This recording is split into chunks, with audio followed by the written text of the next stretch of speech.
knows the storm is coming fast. A day will soon be here when those who are caught unprepared will be the first to fall. That much is clear. Hello and welcome to Physical Attraction, the Teot Wauki specials, where we'll be examining the end of the world, one apocalypse at a time. And survive while there's people crying, people dying everywhere around.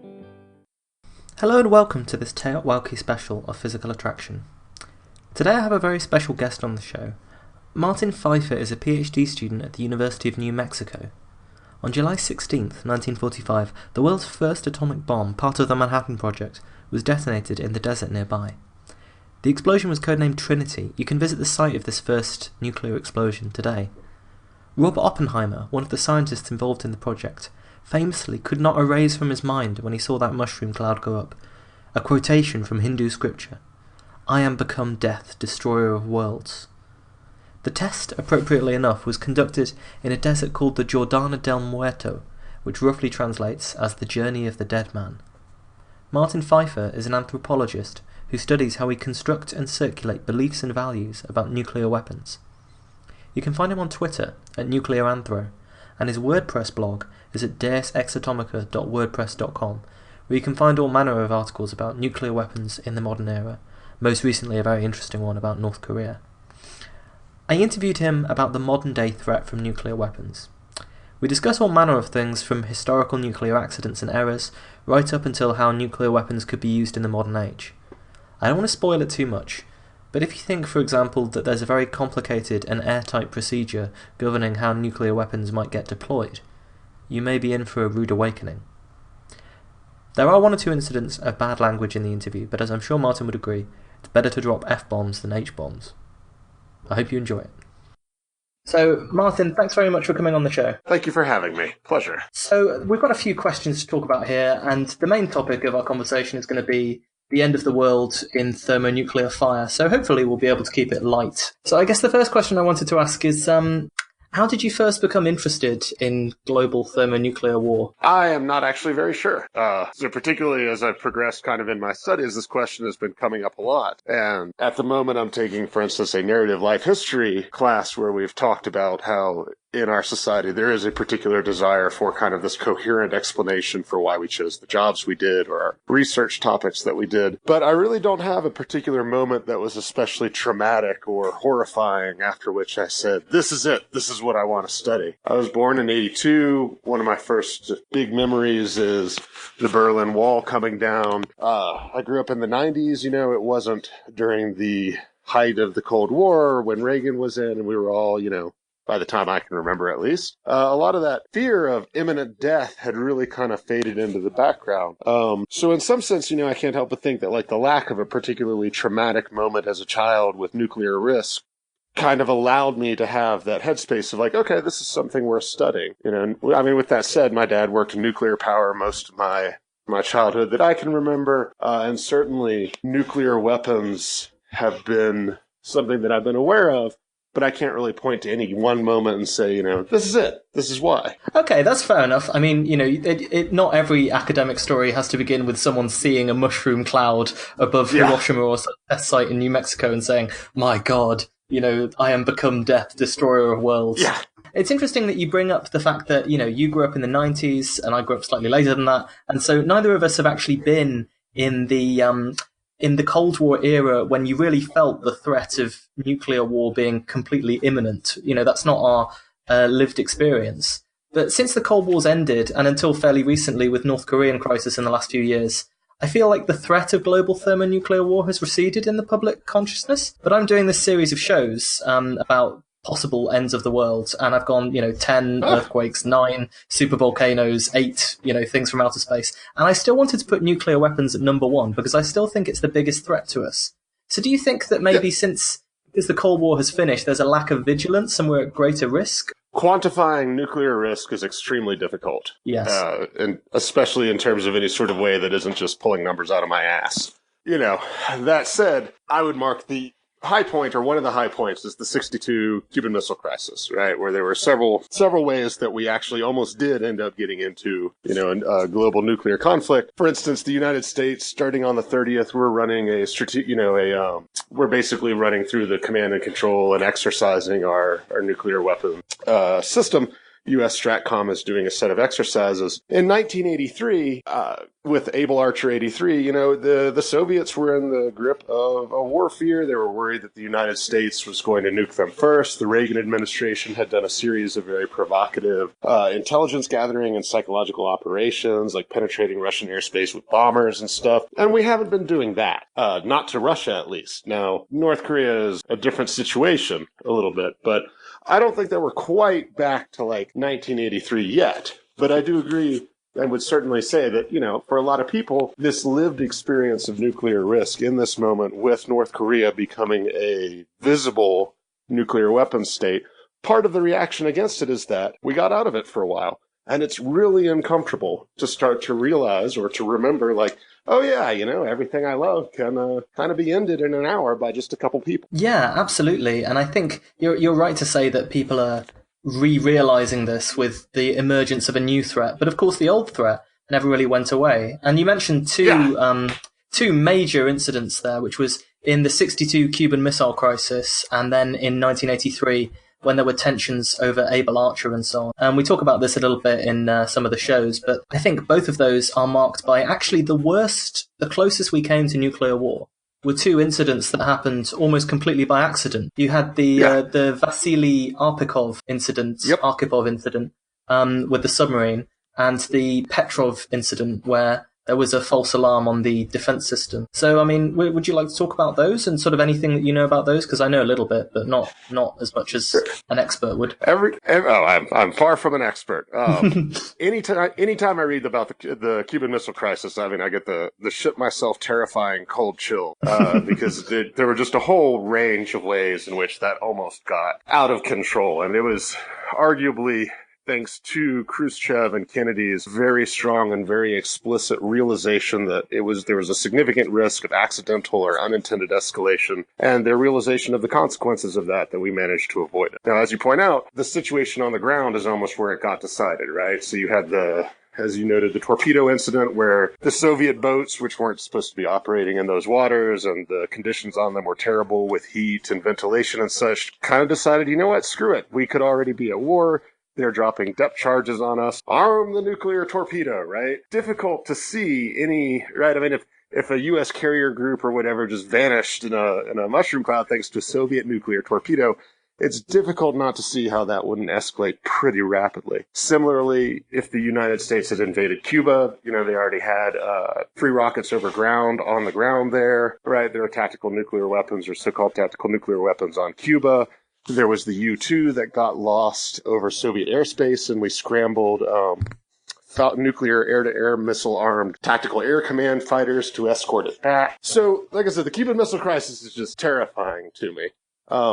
By the time of 83, one of the things that was also really difficult about 83 is that the Reagan administration, in addition to being kind of decentralized and loosey-goosey, just kind of assumed the Soviets were faking it. When they were talking about being afraid or U.S. actions as being provocative, the Reagan administration just figured they were doing it for propaganda. Or, because, clearly the United States was the good guy, right? We would never strike first. One of the really fascinating accounts to come out recently, he's at NSA Nate on Twitter, and I forget his real last name at the moment, but he wrote and edited this really great book about Able Archer 83 that talks about also this guy, Perutz, who was, during Able Archer 83, the Soviets started putting certain tactical nuclear strike aircraft on higher alert. And Perutz said, you know what, we're not going to play this game. I'm not going to respond and put my aircraft on higher alert, right? So, another one of those escalation spirals was avoided. Mm-hmm. So just for context for the listeners, the Able Archer 83, this was a war game that was done by the US military where they effectively simulated what it would be like if they were invading the USSR via Europe, I think. And the idea is that the Soviets actually saw that and took it seriously and thought that the troop movements weren't wargaming, but were in fact a real maneuver. And there's been a lot of debate in the literature since about how seriously it was taken and how liable the Soviets were to put their missiles and planes and bombers and so on high alert? The Able Archer was really an unfolding, or the apotheosis of kind of the war scare of the early 80s for the Soviet Union. And Able Archer, in particular, that year, it was an annual exercise. One of the persistent worries for everybody involved has always been the possibility of using exercises for cover, and you see North Korea saying the same thing about U.S. South Korean exercises as well. I think Able Archer was a response to Soviet, like the game scenario was a response to Soviet invasion. I don't remember the exact details, but that year there were also differences in terms of how it was being carried out. There were different people participating, and so on. And like I said, it was within that context of the Reagan administration having literally poked the bear for several years. So the Soviets responded, as you do, by doing things like raising their nuclear force structures. So Soviet submarines, according to the Presidential Foreign Intelligence Advisory Board report, went from being able to fire their missiles in several hours to 30 to 20 minutes, which is a pretty dramatic shift. Yeah. That's the kind of shift you need if you're planning a retaliation, isn't it? Because, the amount of warning you get is minutes, if not. I suppose the submarines get slightly longer warning because there's an idea that they might not be taken out in the initial strike, but it's still definitely counter-strike measures. Yeah, and the Soviets were always very worried, as was the U.S., but the Soviets especially, perhaps, about decapitation. And that's where you also get into the construction of dead hand, the details of which are still not totally known, But so we want to define a few of these terms for people. There's this whole idea about how do you win a nuclear war, and the conventional wisdom that was sort of developed quite early on, and that was maybe had some influence due to people like the gung-ho Air Force General Curtis LeMay and people like this, were saying that the only way you can win a nuclear war is by killing the entire opposition and devastating their nuclear capability so that they can't possibly strike back. But then there's also this decapitation theory, the idea of which is you just go for the leadership so that the state is thrown into chaos and can't effectively retaliate because everyone who could authorize a retaliation is dead. Have I got that right? For the most part. Usually, the first scenario you mentioned where you go after both counterforce, so you try and attack all the nuclear delivery vehicles and weapons, and the leadership is the splendid first strike scenario. The U.S. has usually, when drawing up our nuclear weapon war plans, adversary nuclear capabilities have usually been one of the highest, if not the highest, targeted categories. So the PSYOP 62, which was the first unified U.S. nuclear weapons program, granted high priority to those targets. Later on, as Kennedy and Eisenhower saw what the PSYOP entailed and were like, holy shit, this is nuts! They started doing things like adding withhold categories so that you didn't have to bomb all of Eastern Europe and the Soviet Union and China. You could just bomb the Soviet Union or just bomb China. And you could even withhold leadership so that you had somebody to negotiate with to try and end the war before it went. Most people died. I think those scenarios are wildly optimistic. The idea that you could, especially back then when you were talking about even a relatively quote-unquote small attack involving hundreds or thousands of warheads detonating, good luck getting comms through in that environment. And we have seen realistic situations where, there have been incidents where people have thought that even a single nuclear weapon has exploded on US territory. So I remember there was one case, for example, where there was a power outage in, a particular city, and it mimicked the power outage they'd expect if there had been a nuclear attack on that city. And what happened straight away is the Air Force people on the ground are jumpy, they scramble people towards bombers, people are taking off ready to drop bombs on cities and things like this, and you just think, under what circumstances, if everyone's thinking, I have 4 minutes before I could be incinerated by nuclear fire, are you going to be able to coordinate your response in any meaningful way? I think the idea that there would be this level of coordination, you're right to say that people are kind of deluding themselves to think, we could do a strike that only took out these targets and then negotiate and then, do another strike or something like this. Armageddon would break loose without a shadow of a doubt. I am not familiar with the incident you're talking about, and I would love to read more if you could track down the link on it. But sure. It's one of the incidents that I think is mentioned, the nuclear files. It wasn't in Eric Schlosser's book, which has a lot of nuclear incidents in it, but it's It's one of the ones that's floating around. My favorite, or, favorite for a very particular definition of favorite, is when somebody hit the intruder alert and instead it sounded the fire everything alarm at the airbase. So the bombers were going to take off, and it turned out that the intruder had been a bear trying to get over the fence. Yeah. I mean, but this is the issue that I think is people don't think of, because it may well be that you trust your leadership. Although perhaps in the US that's not the case at the moment. It may well be that you trust all of your actors to be rational. And you can see this even today in the debate on North Korea, right? People are saying, Kim Jong-un would never launch a missile at the US because he and the authorities have everything to lose from, a nuclear war that would destroy the North Korean state. But this assumes that your actors are rational, and it assumes that everything is done intentionally. And in reality, when we look at the near-nuclear incidents, the biggest risk is when stuff isn't done intentionally. It's just, a mistake, a misunderstanding, an error in communication, a definition of mutually assured destruction, which is the sort of doctrine that governs nuclear weapons policy and people who talk about things like the atomic peace, the Pax Atomica. I think it would be good if we could sort of define that for the listeners. Well, I don't think anybody in the U.S. actually believes in mutually, or at least most of the military establishment doesn't really believe, or is very uncomfortable with the idea of mutually assured destruction. But it comes out of the early 1960s when we were trying to answer the question of how much is enough? How many nuclear weapons do you need for this concept of nuclear deterrence, in which the adversary will have so much to lose by attacking you that they won't do it because they know that they will be punished in such a way that they won't get anything out of it. So, in many ways, MAD was a fact of life rather than a policy, because the United States, at least, consistently and constantly, and I assume we still do, attempted to explore ways in which nuclear combat or the use of nuclear weapons could be done without leading to a full-scale war. And in part, this was related to economic decisions about force levels in Europe, post-World War II. People are expensive, and at least by the Army and by some others, and Eisenhower in part, right? Nuclear weapons, especially so-called tactical nuclear weapons, were viewed as a cheaper way for defense. At the same time, they kind of fell into what's called the fallacy of the last move, in that, right, we deploy so-called tactical nuclear weapons, well, so will the Soviets. At which point, the supposed advantage enjoyed by NATO troops on the ground is a little bit less. Yes, so just to clarify for everyone, I think the difference between a strategic and a tactical nuclear weapon is the strategic nuclear weapons are high yield and they're designed for going after cities. So these are the ones that you'd fire at New York or London or Kiev or Moscow or whatever. The tactical ones are instead meant to be used on some hypothetical battlefield where you would, win the battle by using a slightly lower yield nuclear weapon. But of course, the problem with having these tactical nuclear weapons is that because they are designed to be used by the weapons of war, people start saying, well, why don't we put them on ships, which is what the submarines had, and why don't we put them on aeroplanes, cruise missiles with nuclear tips and things like this.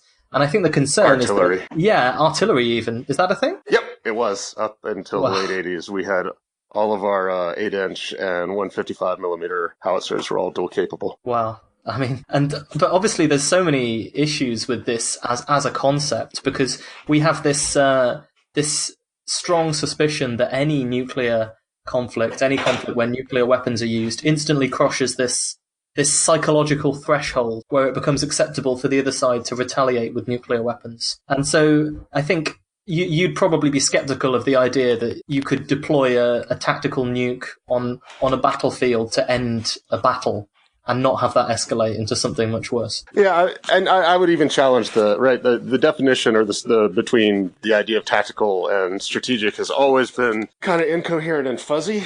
Okay. Some of the yields for so I kind of prefer theater weapon in a sense, because it does restrict the area of deployment rather than trying to make a yield or a distinction.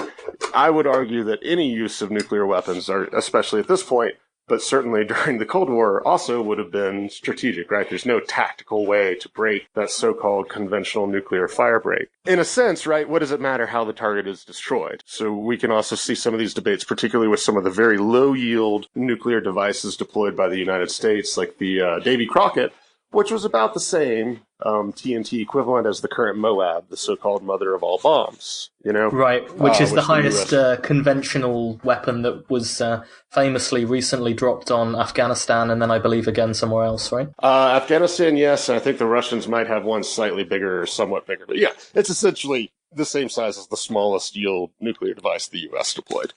But it's not a nuclear weapon, right? I mean, I would assume that the response by everybody when we dropped the Moab, which was mixed, would have been quite a bit different. Not that we have a weapon yield capability anymore, but if we had used a nuclear device to do it. And particularly during the Cold War, if the United States or NATO forces had started using so-called theater nuclear weapons on the battlefield, I mean, if I were the Soviets, my thought would be like, okay, nuclear war is coming, let's preempt, because whoever gets, and this is part of why it gets crisis stability, right? Because the person who goes first is going to probably eat fewer warheads. Not that it's going to make much difference in the long run, but depending on your force structure and the force structure of your adversary, you can destroy some of their capability. And if you can kill their leaders, their response will not be as organized and as militarily, quote unquote, militarily effective as it would have theoretically. I see. So reality. It's this idea that actually you're mitigating people because there's not a mutually assured destruction so much as there is the first strike is an advantage compared to the counter strike. A slight advantage is one way of looking at it. Yes. But your 200 largest urban centers are still going to eat warheads. Like at the end of the day. No, don't get me wrong. I'm not being a pro first strike advocate here or anything like that. I'm just saying that this is the reason why escalation happens. It's one of them. And when we discuss these things, as Carol Cohn calls it, we often do so in this techno-strategic register. Especially when we're having these sort of abstract discussions about North Korea and America and Russia and what is provocative and what is not provocative. And oftentimes in these types of conversations, we play in this abstract realm without grounding it in the actual politics and the actual way that people would respond. So this is one thing I worry about very much with North Korea. We know, or at least we're told, and theoretically the Russians can verify that the B-1 bomber is not nuclear capable, right? The North Koreans seem to think otherwise, or at least publicly they act like they do. And the North Korean early warning radars, right? I mean, they're crap, So one of the things that I've worried about, especially with Trump and Kim Jong-un trading these really petty personal insults on social media and at the UN and such, is what happens if during a crisis, your early warning radar says, hey, we've got bombers inbound or a missile, or, Trump tweets something and you're the North Korean military and you think, okay, this is it. Like, you're more likely than not potentially in a use it or lose it situation. And that's, some really nasty mistakes can happen that way. Absolutely. Especially for North Korea, because they don't have the force structure or the command and control to be able to absorb a U.S. first strike and reliably respond. And they don't have any prayers of setting up anything where they could be sure that things are mutual, or, for example, they wouldn't have. So some of the false alarms that have been foiled in the past, I think, have been foiled because people have had backup ways of detecting whether there was a strike or not. And they've looked at it and said, actually, our radar says this, but our satellites say something different. So we'll probably call off the counter-strike for a few minutes and see what happens.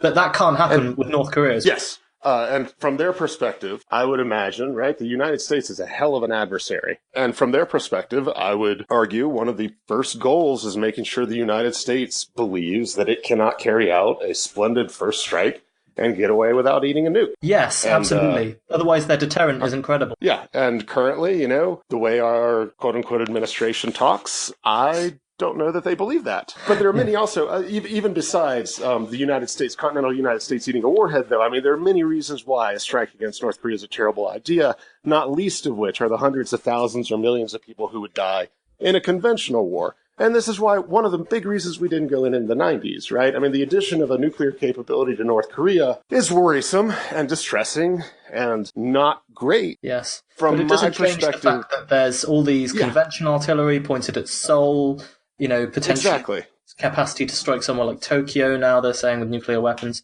And that has always been the case. And the North Korean Standing Army, which is something like, I don't know, in terms of sheer numbers, it's up there as one of the biggest organizations in the world in terms of the people that it employs. If you can say employs. But so obviously that is the reason why this problem wasn't, quote unquote, dealt with decades ago. There were other things that, right? I mean, the agreed framework we can argue about. It did, right? I mean, North Korea has one plutonium production reactor, rather than the other two that they were planning on building prior to the agreed framework. I mean, that's a large amount. Now, granted, they also have centrifuges.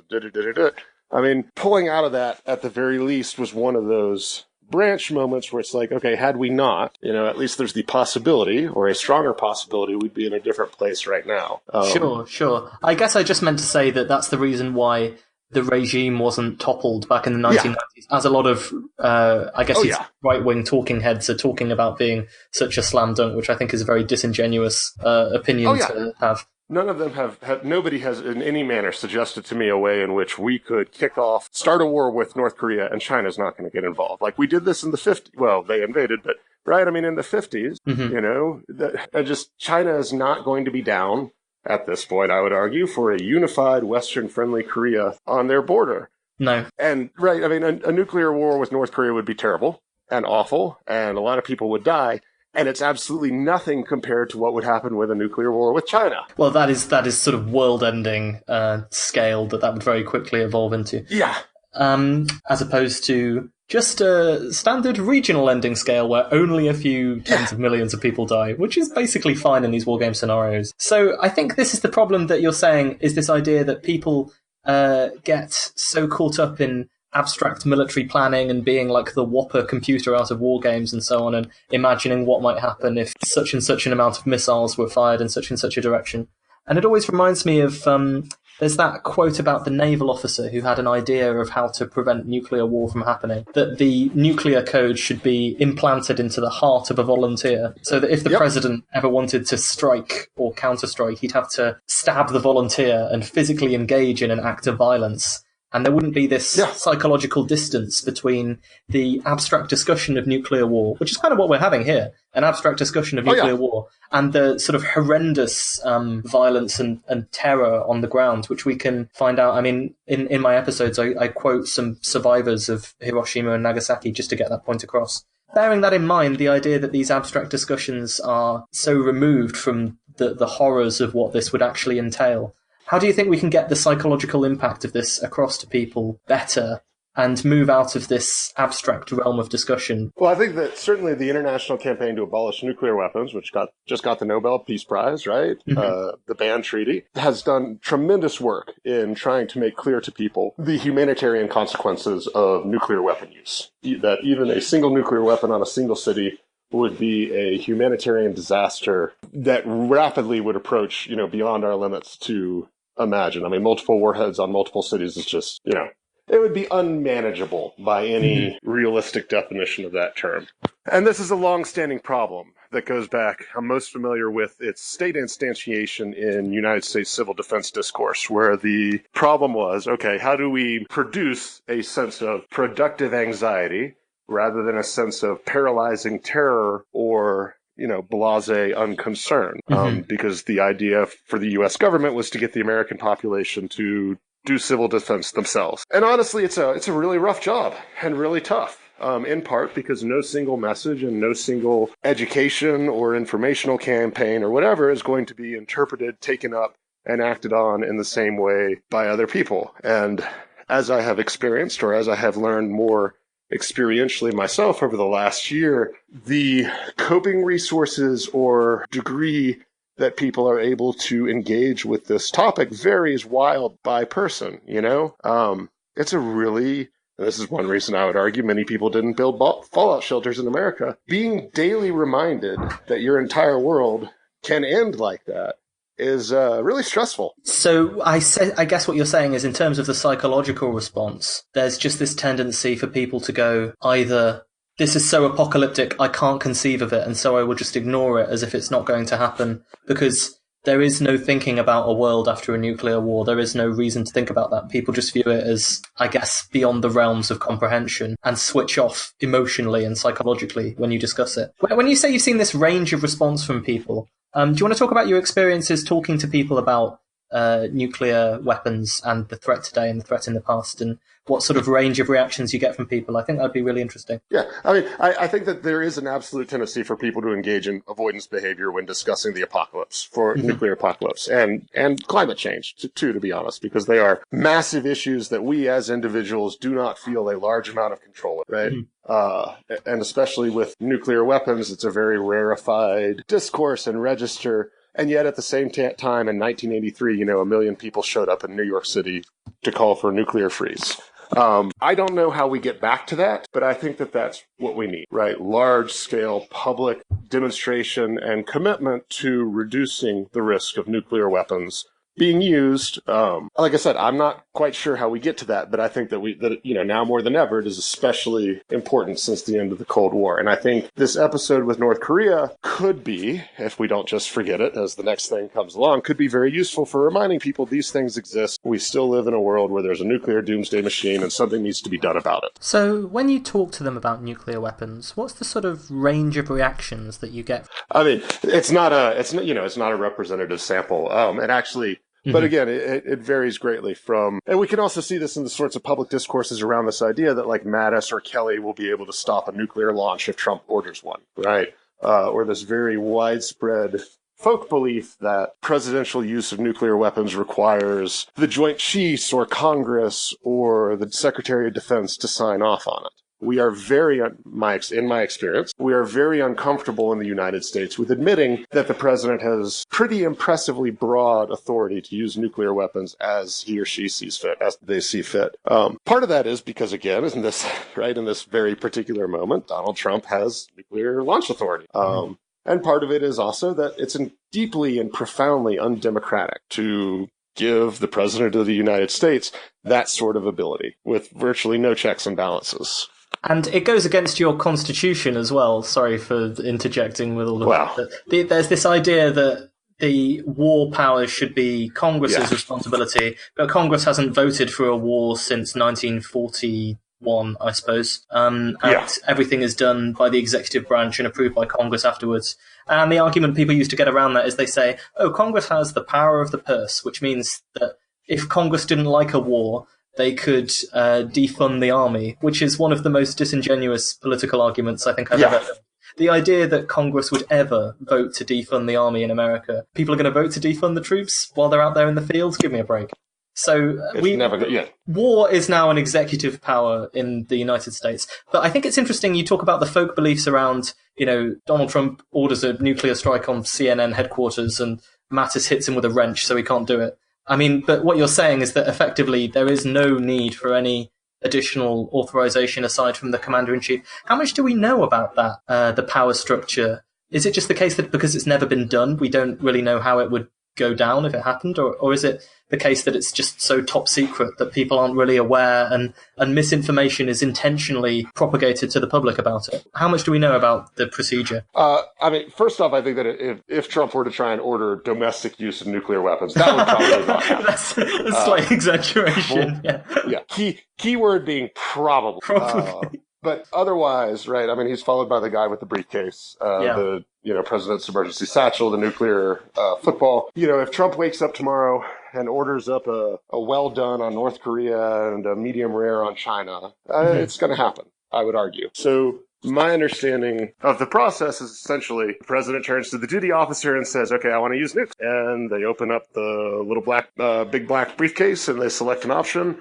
That option gets transmitted to the National Military Command Center. The president has authenticated his identity with codes on him, and then that order is distributed to the combatant commanders and then to the individual delivery systems. So the system was designed, to be very responsive in the event that you had submarine-launched ballistic missiles coming in onto D.C., in which case your time to respond could be as little as 5-10 minutes. Yes, there's the idea of the 4-minute warning, isn't there? The 4-minute warning that we'd get before a nuclear strike. And so if you're going to have a system that will be able to respond within potentially 4 minutes, there can be no room for checks and balances, realistically. I mean, the UK public was never going to get 4 minutes of warning. Just realistically speaking. At least in my mind, although some of the most poignant and disturbing conversations I've had with people have involved when they were children, in the UK, and they would talk about as children what they would do with their 4-minute warning, thinking it through as children. And it included things like, I would go to the candy counter and eat as much X as I could. It's like, that's really traumatizing. Yeah, to think that people were, contemplating realistically what would happen if you were given 4 minutes to live. We have a series of infrared detecting satellites, so we will detect, if it's a ballistic missile, we would detect any launch from Russian or Chinese or North Korean submarines or ICBMs within 3 to 5 minutes. I mean, once it breaks cloud cover and out into space. Submarine launched ballistic missiles, if you can get the subs close enough, 10 to 15 minutes before they hit DC, maybe.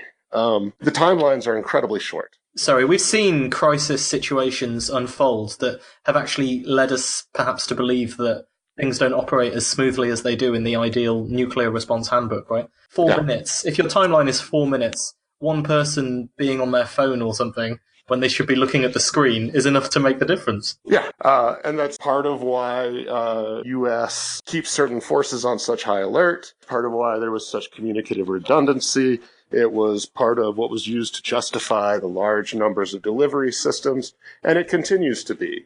So this idea that, in part, that U.S. ground-based ICBMs, which are pretty useless these days, I'd argue, are there so that an adversary would have to, Russia, basically, because they're the only ones who could contemplate this, would have to attack 400 targets rather than just Washington, D.C. and the submarine bases, and therefore they'd have to commit more of their nuclear forces, and we'd know for sure it was a big attack. And it's like, if somebody nukes Washington, D.C., I think that's a pretty clear indication they're not interested in limited war. Yes, yes. But, so once again, we're seeing this divorce between the world of nice military plans and 4 minutes of warning for the public, and the ways in which people have tried to make this comprehensible and understandable, and they've tried to normalize it, I suppose, into part of a procedure that seems ordered, and yet it runs into what could only be chaos and confusion and a sort of philosophically horrendous end for humanity, and the last few minutes of scrambled confusion before, the mushroom clouds started rising up all over the major cities. Yeah, I mean, I'm pretty sure that, or I'm reasonably confident, 90%, that if the United States, in the midst of being under nuclear attack from Russia for whatever reason, that we would get our warheads off. I mean, we've put huge amounts of money, time, and effort. They're always the subs, type of deal. Back in the 50s, they maybe had a little bit more reason to worry. But Eisenhower, for instance, solved, quote unquote. But he did incredibly broad pre-delegation of nuclear launch authority. So this is one of the other really weird things that can happen is the president can pre-delegate launch authority to basically anybody, to me, if he wanted to. The defense secretary, for example, would have the authority to launch nuclear weapons on his own. If the president had, promulgated an order saying under these conditions, the Secretary of Defense is able to exercise my nuclear launch authority, yes. So what happens if the president is killed and nobody can find the vice president, for a little while, or the vice president is in the air out of, incommunicado, right? The defense secretary has launch authority and may or may not, let's say that they choose to use it. Nuclear launch authority does not necessarily have to follow the civilian line of presidential succession, which is really weird for a country that's nominally, democratic republic. So you're saying, when you say it doesn't follow the civilian line of presidential succession, I guess in our heads we have this idea that if the president is killed, it's the vice president, and then if the vice president is killed, it's who is it next? President of the Senate or something? And then it goes through to Speaker of the House. Yeah, and then pro tem of the Senate. Right. And then you start getting into the cabinet in the order that they were founded. Okay, so this is our idea of how it works, but you're saying that the pre-delegation means that, for example, he could say, my favorite general, if things go down, you have the authority to launch a counterstrike. You could, and Eisenhower did. So Eisenhower, the guy in charge of the NATO troops, for instance, under certain conditions, if he was unable to contact the president, he had launch authority. NORAD had launch authority to use warheads for continental air defense. Kennedy, when he got in, was very uncomfortable with the degree of pre-delegation Eisenhower had done and rescinded a lot of it. What is pre-delegated now is, we don't know. But it's also important to note that there's a difference between authority and capability. Yes. The U.S. military does not need civilian leadership to use nuclear weapons. There's no launch code held by the president that the military absolutely requires. And the president carries a biscuit that carries a set of identifying codes. Those are not needed for launch. And Clinton lost his, Reagan's got picked up by the FBI as evidence after the shooting. Carter sent his to the laundry. You just replace them. I see. So you're saying that in a lot of ways, our view of how the command and control structure works in the country that we know most about, which is, we've been talking, this has been a US-centric discussion so far, because we don't know so much about how the UK system works. We don't know so much about how the Russian system works, the Chinese, Pakistan, India, Israel, anyone else who has nuclear weapons. It varies, and we know a little bit about how the Soviet system used to work. Mm-hmm. I would argue that the degree of authority vested in the U.S. president is unusual, if not unique. The UK system, my understanding is it's the prime minister. Mm-hmm.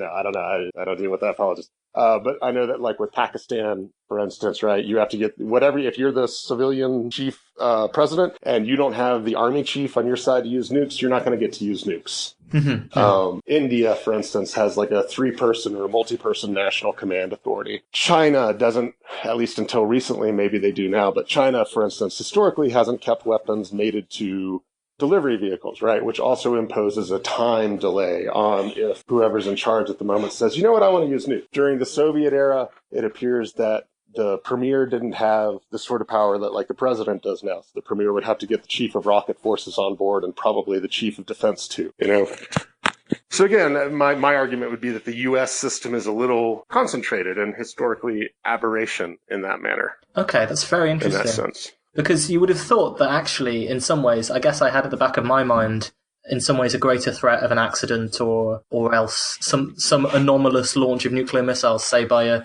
disgruntled subordinate or something. I would have thought that was more likely to happen in the other countries. But in some ways, the system that the US has set up, which is so brittle in some ways to get around the threats in the Cold War. So, they're worried about decapitation. So they say, fine, we'll allow the president to pre-delegate. They're worried about the timings of the strike. So they say, okay, everything has to take place within 4 or 5 minutes. And they've sort of subsequently made it sound like, everything is concentrated in the president and you elected him, so that's fine. But in reality... thank God for U.S. military subordination to the civilian wing, right? Yeah.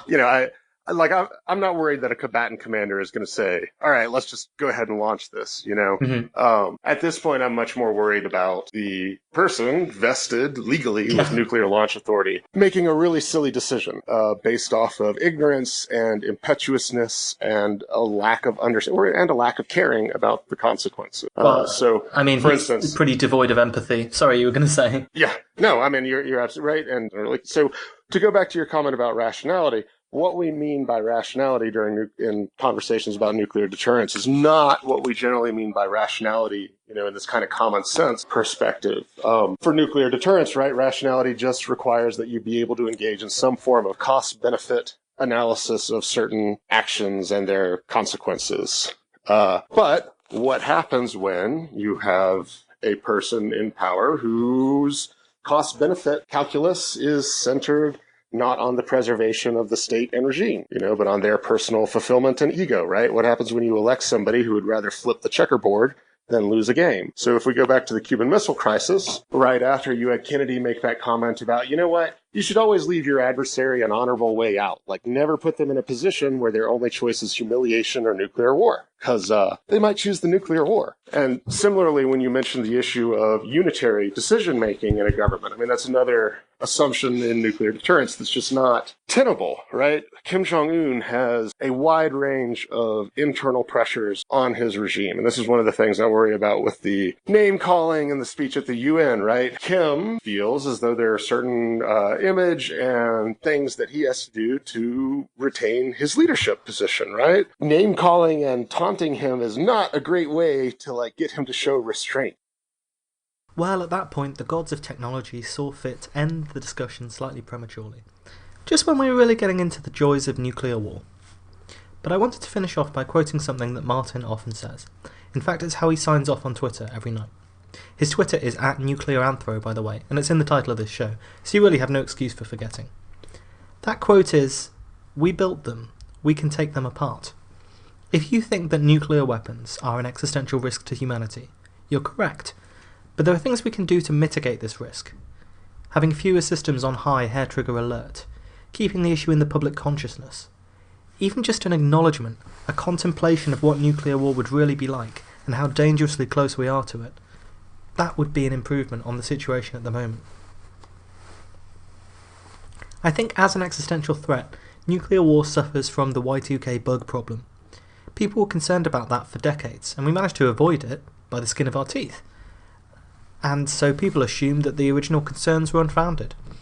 But there's no way to know that, and every reason to suspect that they were justified, that we've barely escaped. If you believe, as those involved did, that the Cuban Missile Crisis involved a 1 in 3 risk of nuclear war, well then 2 out of 3 times you'll walk away from that kind of situation unscathed. How many incidents like that will we risk as a society, as a civilization? There are things we can do, from putting pressure on politicians to ban and limit the amount of nuclear weapons that we have, a resolution passed in the UN recently that effectively outlawed the possession of nuclear weapons, to be more transparent about how they might be used, all the way to voting for saner candidates in our elections. Even just changing the discourse of nuclear weapons, away from this abstract, distant, calculating way that we talk about nuclear war in terms of strike and counterstrike, strategic and tactical advantages, as if any of those things make sense in a world where hundreds of millions of people would have died. It's difficult to contemplate what it would actually mean, and even more difficult to turn that horror and fear into something constructive. As humans, our psychology is such that it's difficult to use our fear in constructive ways. It's often more of a paralytic than a motivator. We're conditioned for fight or flight rather than more nuanced responses. And it's difficult for us to accept that we now live in a world where our civilization could be destroyed by accident, or by a few key mistakes, rather than by some malevolent force. When nuclear weapons were first invented, a lot of the physicists behind that, a lot of the people who were involved in developing nuclear weapons, thought that it would bring in a new age of peace and cooperation for humanity, purely because the fact that we'd now have to accept that we've grown up as a species, that we have this capacity for incredible destruction, it would prevent us from mindless wars and mindless slaughter. Instead, we've got into the realm of this thinking about the deus ex atomica. We no longer think about nuclear weapons as a motivator for greater cooperation. We just think about them in this millenarian way. You remember the millennial belief that there is either a utopia or a dystopia around the corner? We think about it, as Martin says, as the deus ex atomica. The fact that nuclear war has happened never means that it will never happen, can never happen. Or on the other side of the belief system, that atomic weapons are like a vengeful god that we cannot control, and the world is doomed to be cleansed in thermonuclear fire, and if that happens, there's nothing we could have done to prevent it. And both of these points of view are terribly mistaken. There is a very, very real risk, but there are real things we can do to mitigate that risk. We're not powerless here. The message we should be walking away with is, we built them, we can take them apart, if we want to. I'd also like to thank Martin, both for coming on the show as a guest and also for being an immensely entertaining presence online. Alongside his Twitter, you can visit his blog at deusexatomica.wordpress.com and his Patreon account. That's patreon.com/nuclearanthro. patreon.com/nuclearanthro. There you'll find posts about the latest in his nuclear weapons research, cool images and things that he discovers along the way, and even an inaugural podcast episode. That's right, I originally conducted this interview way back in November, and in the intervening time, Martin has launched his own podcast. The first episode deals with the Trump administration's recent nuclear posture review, and it's a great entertaining listen. Some more updates on this show. We also have a Patreon, but if you don't like the subscription model, there are individual episodes that you can buy, leaving me a PayPal tip of a couple of dollars. You can find that PayPal at paypal.me/physicspodcast. paypal.me/physicspodcast. You can leave us a couple of bucks there and email me, which you can do through the contact form on our website, or by leaving a comment under an episode thread, and I'll get your episode through to you. There's the second part of the one we did about aliens, which is quite an entertaining listen. It's a great way for you to support the show. Hosting costs aren't free, etc, etc, but also, isn't it nice just to support independent podcasters? I know I feel better about it than overpaying for a cinema ticket when you wonder how much of that money actually goes through to the people who made the film in the first place. You can find all of those details at our website, www.physicspodcast.com, or via the Twitter feed, which is @PhysicsPod. It's a two-way street though. If you have feedback, comments, concerns, questions, please get in touch with me via the Twitter or the website contact form. I want to make this show as enjoyable as possible for the listeners. Without happy listeners, there's no show. So let me know what you'd like to hear and if there's anything you'd like to fix. Next week we'll finish off nuclear weapons, for now at least. We then have a series of fascinating episodes for you about science in the Soviet Union. Just for a slight break from the apocalypse, we're going to the Gulag. After that, we'll loop back around and discuss overall thoughts on the Teotwalki specials. I got some feedback the other day that this relentless focus on the end of the world is starting to depress some of you. So after we move to the Gulag for a month, we're going to have to talk about ways to avoid it, and even dreams of utopia. And then, to cap it all off, we'll have a show about the end of everything. And what's left after that? Just all of physics. Thanks for listening. Tell your friends, take care of yourselves. Be aware that you're alive right now and notice how very strange and improbable this should be. I'll speak to you all soon.